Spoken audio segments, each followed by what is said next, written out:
iritsi nintzenean bulegoan, Balaguerako bulegoan, zurekin egin topo, zurekin egin nun elkarrizketa txiki bat, zenbat denbora daramazu antolatzen Mintza Laguna?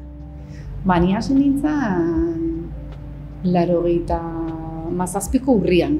Justo ordune ikasturtean martxan jarri bartzenean, orduntxe hasi nintzen. Ordun urte mordoska, zakitzen badiran, 26 edo olako zerbait. Bai, urte mordoa. Eta nola okurritu zaizu edo zaizu ezakit zenbat pertsona zeuden bagera, jende alkartzea hitz egiteko edo praktiketan jartzea euskaraz edo nola iritsi zarete?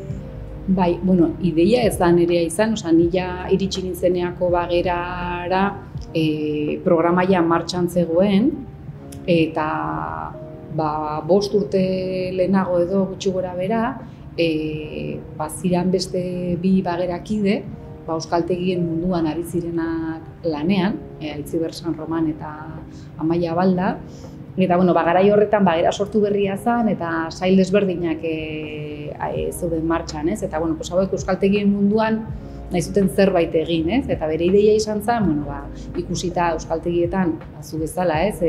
Euskara ikasten ari da jende pila bat, baina askok eta askok ez dakatela aukera gero praktikan jartzeko ikasi duten guzti hori, edo ikasten ari diren guzti hori orduan bururatu zitzaien, bagerako beste batzuekin elkartzea euskara ikasten ari ziren horiek.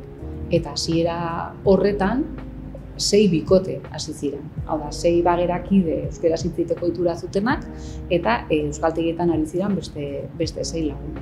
Eta hori abiatu zen 93ko abenduan, lehenengo ikasturtean.